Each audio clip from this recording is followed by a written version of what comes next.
Hello, hello, and welcome to another Crypto Traders Trade Recap.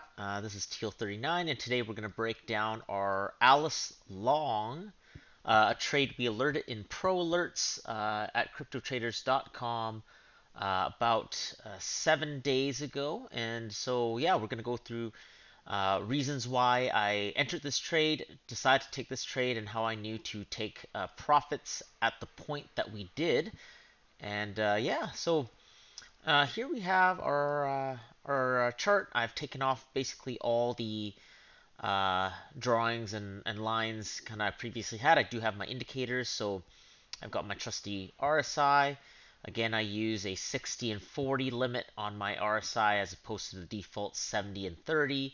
And then I have a custom MACD here with a legend that tells me what the trend is on different time frames, so I can look and compare with other trends. And then I've got my 100 EMA, which is in the green, and the 200 EMA in the red. Actually, let's take this back to the daily chart, and we'll break down the trade from there. So right away you can see we had a kind of a head and shoulders play out, on the daily chart. You can see that we failed to break above this a couple times. There is a bit of a false break a couple times where we pull back down within the day, but we didn't break up, break back down, create that head and shoulders. And again, over here, we reject, push back up, and reject again, and then make our way further down. So when I'm looking for an entry, I typically am not a breakout trader, and so I look for supports. And so we can see previous resistance, turn to support, turn to support. So let's draw our supply zone here. So roughly, give or take, that's going to be kind of our supply zone right there, or sorry, demand zone. So usually I change my demand zones to green because I know it's going to bounce.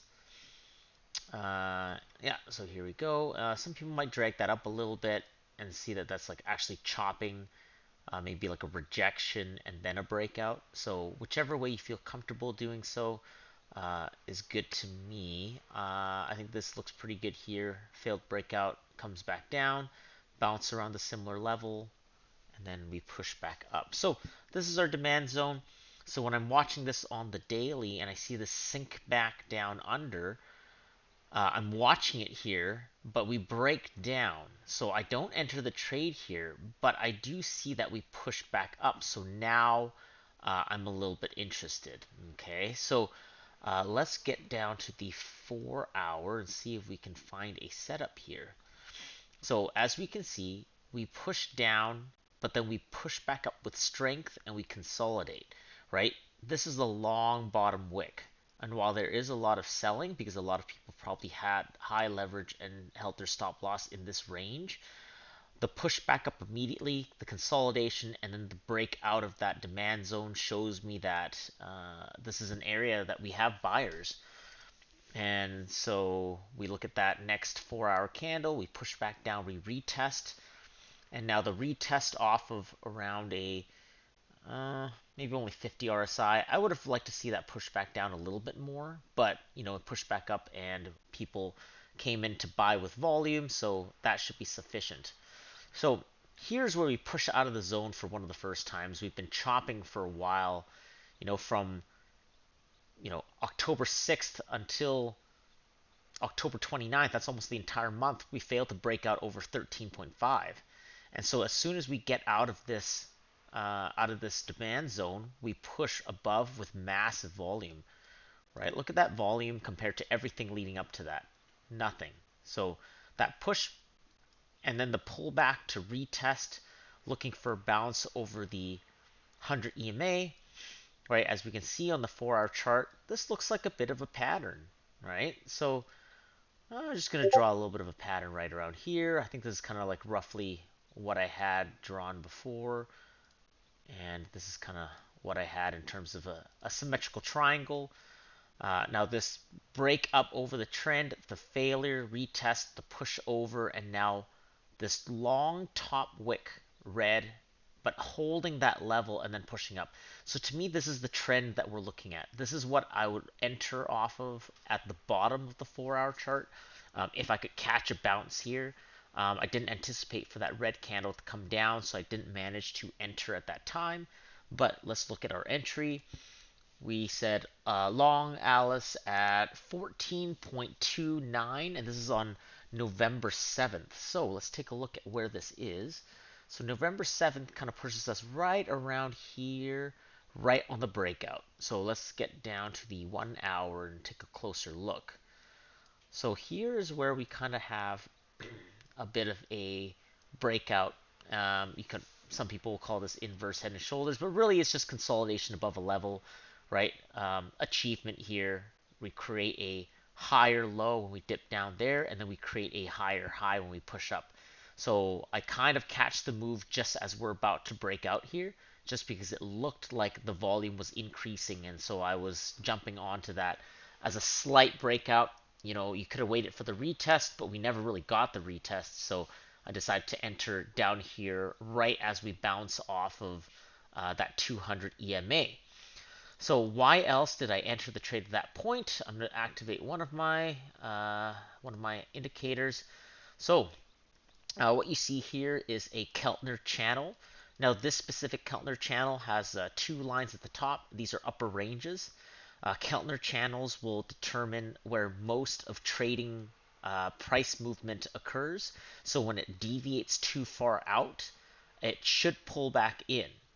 And sometimes you have a really powerful move off the upside. So here we kind of just push right up and above. You can wait for it to back test, and sometimes it will bounce here for another move up. So that's why you see this little green arrow here. A lot of people green candle. A lot of people probably did buy into this area and try to get in, but they didn't. But basically, the reason why I entered was a bounce off the bottom Keltner channel. You guys will hear me talk about the 4-hour Keltner bottom bounce, and that is one of my favorite trades. I use a larger time frame like the 4-hour because price is a little bit more reliable on those larger time frames. So when we bounce off that bottom Keltner channel, it is a good area to buy, and you can usually put a stop just below that level. And so I do use high leverage on this one, so my stop is fairly high because I'm buying a breakout. So if the breakout fails, I don't want to ride this all the way down. And so there you go. And so I'm just going to remove this because it's a little bit annoying to look at. But before you guys see, let's see. Let's take a look at our entry here. And then we had our first TP very quickly. This actually happened, I believe, maybe 2-3 hours, 4 hours afterwards. So really just a couple few bars later, we actually already hit our TP. So we hit our TP at 15.45. So 15.45. Let's take a look at that. So 15.45. Let's mark a line. So that was our first TP. Our entry was right around there. Okay. Good. Let's change that a little bit. Good. And then we update our trade. So set our stop loss to 14.6. So the reason why is because I saw this consolidation on the 1-hour chart, and I figured if we were going to turn resistance into support, then we should hold this 14.8 region. And if we fall too far below, I want to stop out in profit before I lose all my gains. And so this is kind of where I set my stop loss at, I believe, 14.6. So we'll draw the line there so people can see. 14.6. We'll change that to red so we can tell this apart. Okay, and then after we update, we get another 2 TPs. We get a TP at 15.86. So 15.86. There you go. Boom, that's our number 2. And then our third TP at 16.3.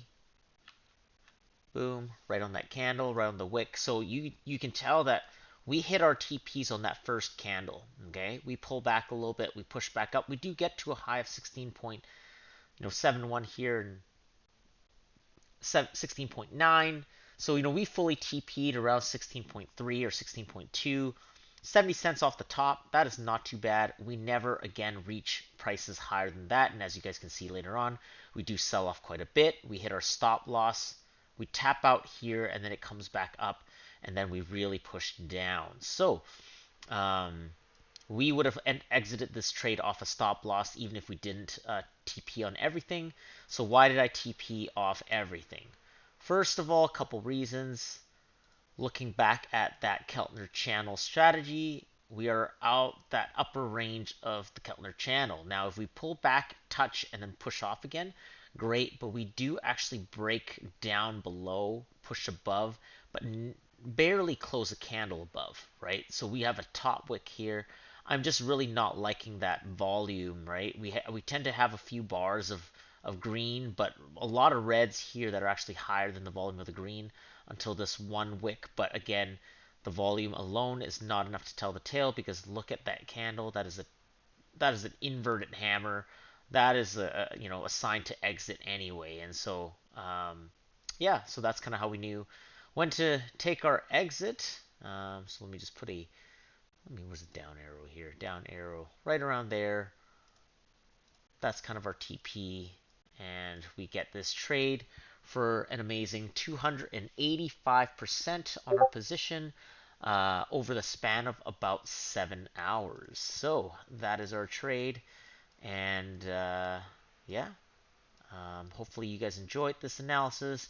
If you guys want to hear more trade analysis and more trade recaps like this, please give this a like, tag me in the chat, and we will see you next time. Thanks for tuning in.